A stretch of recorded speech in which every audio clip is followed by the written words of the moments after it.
Hoy estamos con Pablo Secá, el único político que ha hasta hoy debatido con el hombre invisible. Bueno, creo que la regidora Glave también.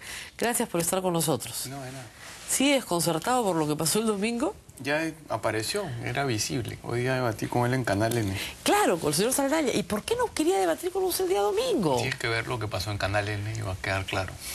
Porque claro, tú tenías información sobre su gestión como alcalde de Comas. No solo eso, ¿no? O sea, todo el proceso ha sido pues una falta de respeto total a la gente, ¿no?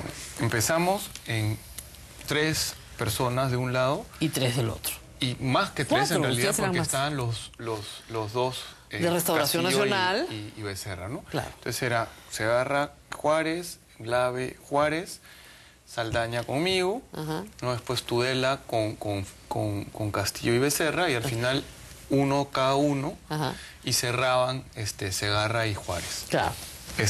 En otro momento cambian de personas. Pero ustedes dijeron que no.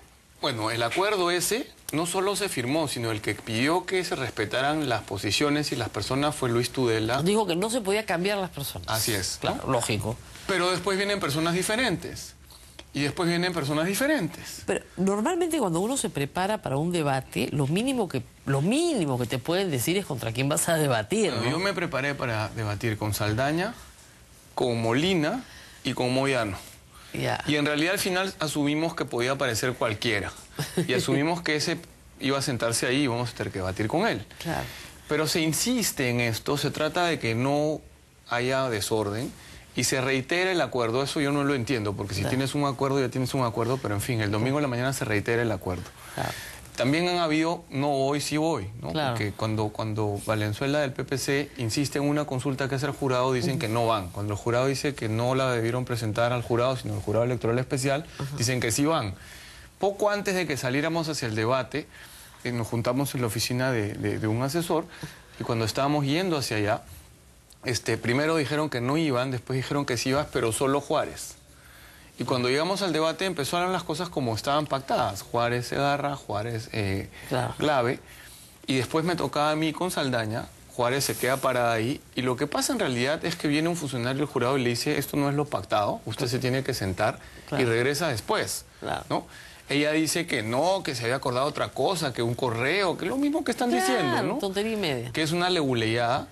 Hasta ahí había leído el libreto, en ese momento empezó a actuar el libreto, claro. Y salió a dar declaraciones y se acabó el debate. Ahora, este sachadebate servía supuestamente para saber por qué no los iban a revocar, no debían revocarlos o por qué sí debían revocarlos.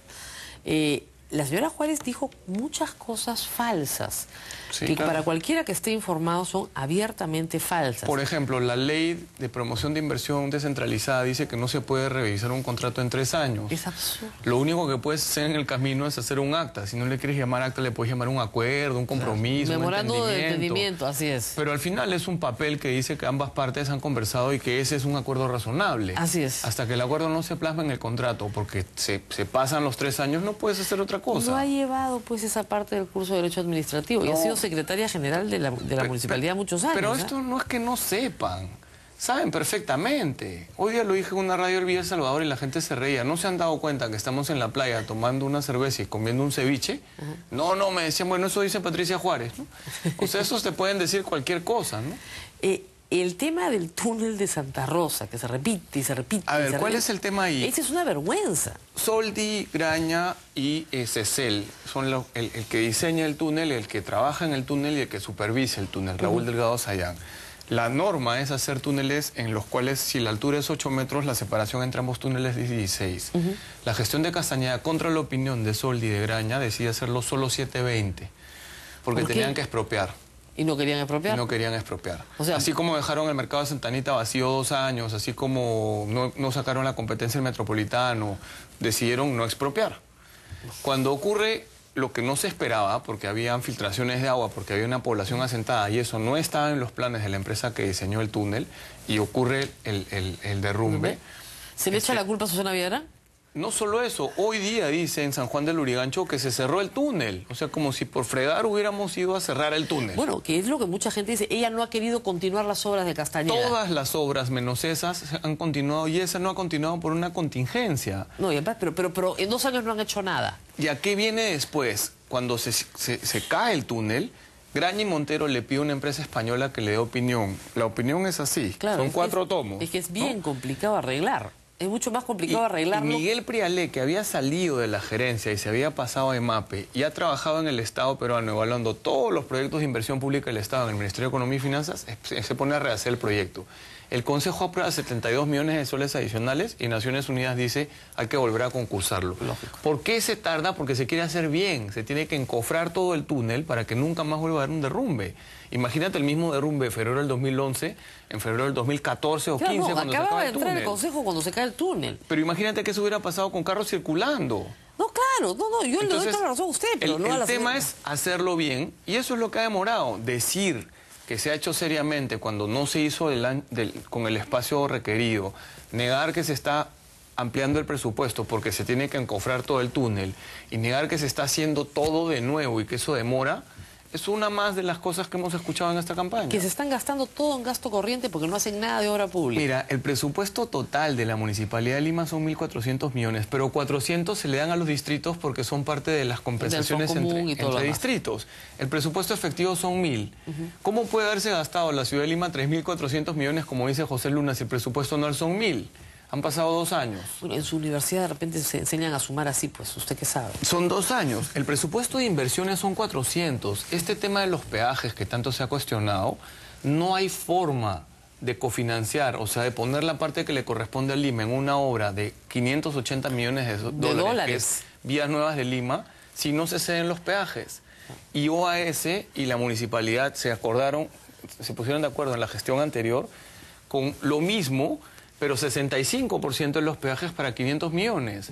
No le queda otra alternativa a la municipalidad. Más adelante emitirá bonos, pero solo por 450 millones de soles. Sin embargo, es posible que el lunes usted se despida.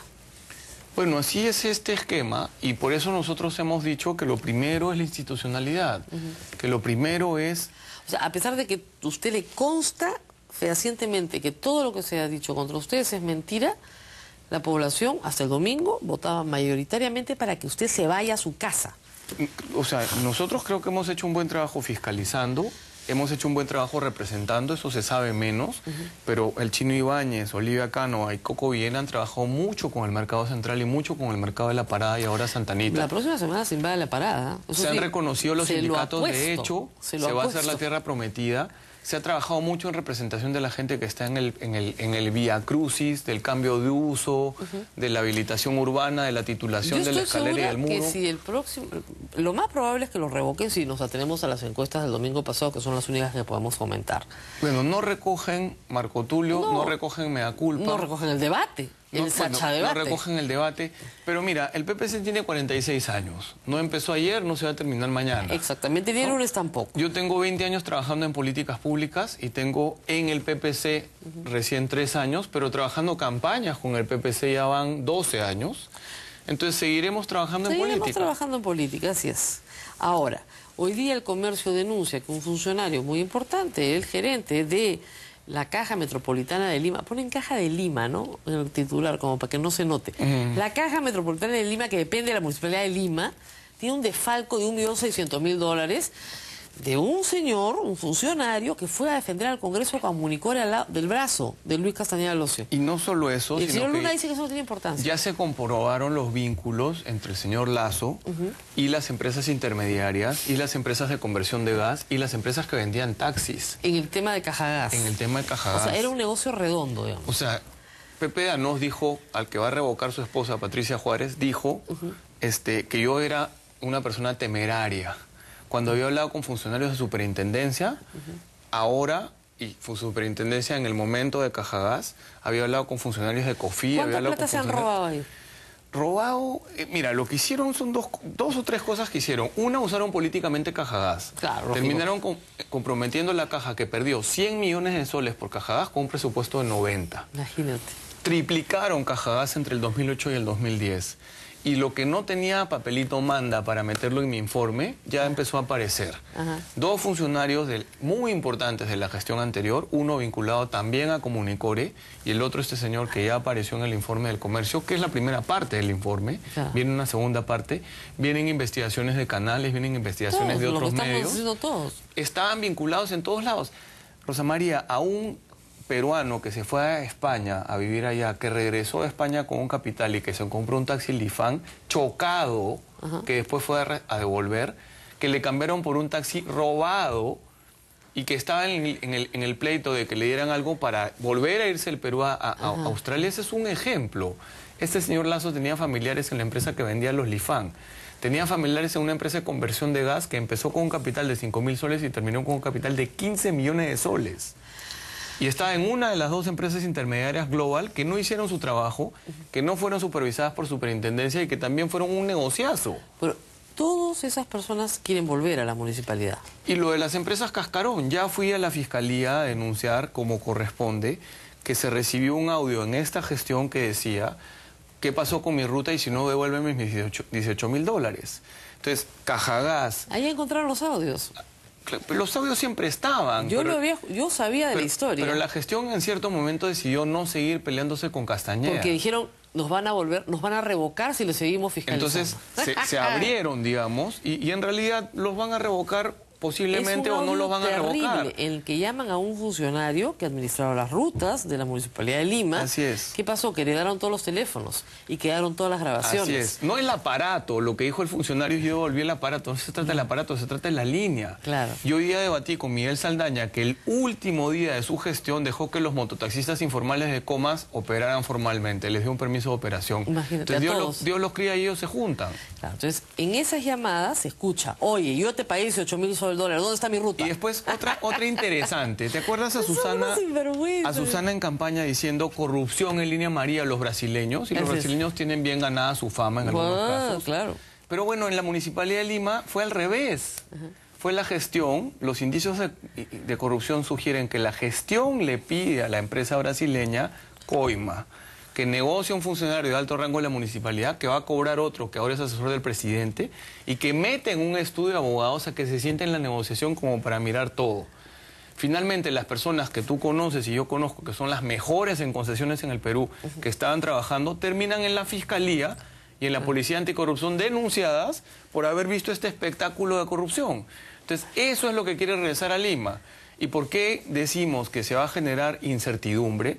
Porque en el caso del transporte había un gran negocio de duplicar de 300 a 600 las rutas, el 80% de las cuales no tenían buses. Algunas personas... De por qué los concesionarios serios están preocupados de que regrese gente que cuando ya te sentaste con él en la mesa a negociar te pide una coima. Pero de todas maneras, eso es lo que yo sospecho. Pero digamos, lo que la mayoría quiere va a hacer, no hay nada que hacer. O sea, que no se quejen la próxima semana. Que regresamos al problema original. En ausencia de partidos, nuestra democracia representativa no funciona. Ahora, y si le quieren poner encima la democracia directa, están haciendo lo mismo que hizo Chávez en Venezuela. Bueno, mucha gente de los sectores socioeconómicos más instruidos y más cultos y más leídos, que nos ven noche a noche, que es nuestro principal público, asumen que Susana Villarán es pues comunista, conga, la tesis de Mariátegui, que es delirante, pero que tiene cierta pegada en gente que supuestamente es bien educada y bien leída. Tú no eres pues amigo comunista, creo yo, ¿no? No sé, no me parece, no es tu trayectoria. Bueno, no es lo que me han enseñado, no es lo que he vivido, ¿no? ¿Por qué, dirán, por qué Pablo Secada puede estar apoyando a los rojos de Tierra y Libertad, a Marisa Glave? Es que esa es la confusión. Nosotros no apoyamos la gestión y ciertamente no apoyamos una opción política que eligió asociarse con gente que es verdaderamente radical en algunos casos. Pero gente que ha aprendido en la gestión también. A Marisa, que tanto la critican, lo único que hemos visto nosotros, salvo en un caso en La Molina, porque se nos avisó tarde, es enfrentarse a intereses particulares. Yo no hubiera soñado en campaña que se aprobaban 2.000 millones de soles de concesiones y se estaban negociando 5.000 millones adicionales. Imposible. Yo no hubiera pensado en campaña que la reforma del transporte, que es muy importante y que exige mucha valentía política, se emprendía porque nos criticaron por proponerla. Nos han dicho que no estábamos coordinando con el Ministerio de Transportes y Comunicaciones. Todos los martes va Gustavo Guerra García a coordinar. En Javier Prado se va a hacer una trinchera y si el Ministerio de Transportes pone 300 millones adicionales, una más, en la de arriba pasan buses y autos y en la de abajo pasará más tarde el tren. Entonces, mentira tras mentira tras mentira tras mentira. Si son vencidos, si son derrotados, bueno, para usar la frase de Chávez es por ahora. en octubre usted podría postular como alcalde. Eso dice Lourdes. Eso dice Lourdes Flores, me han contado. Que es una opción. Es Mira, una opción. ahora estamos en la campaña de la revocación. Yo lo sé. ¿No? Cuando la campaña de la revocación termine, veremos. Mi interés es ir más adelante al Congreso. Podrían ir todos juntos, el PPC, Fuerza Social, todos, para que Castañeda no gane. Y no solo eso, hay otras... Digamos, para que no regrese una banda de gente a robar a la municipalidad. Hay otros líderes políticos que van a considerar entrar.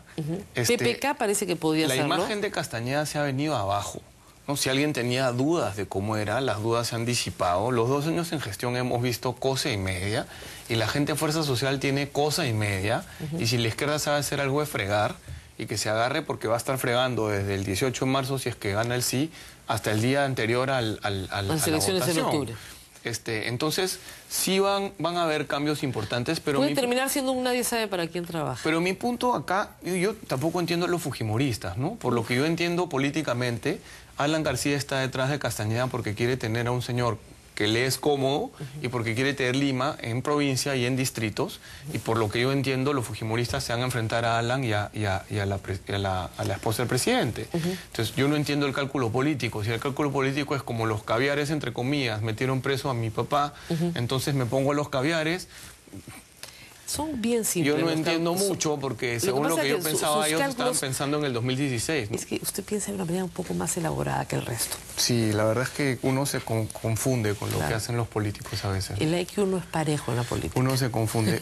Pero bien. el hecho es que nosotros hemos hecho lo que teníamos que hacer, hemos hecho lo que correspondía, ¿no? Hemos hecho un gran esfuerzo y creo que vamos a ver una elección bien peleada que en mi opinión se va a decidir al final, ¿no? No, como pasa siempre, la gente decide su voto en la cola.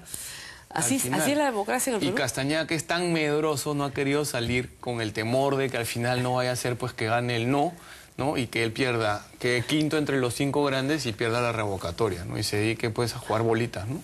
¿Hasta el 2016? ¿O hasta el 2014? Y ahí quedará quinto, pero le ganará a todo el mundo en segunda vuelta. Muy bien, Pablo Sequeda, gracias por haber estado con nosotros. Siempre es refrescante conversar contigo. Vamos a una pausa, regresamos con el procurador anticorrupción, Julio Arbizu. Hay bastantes novedades, volvemos.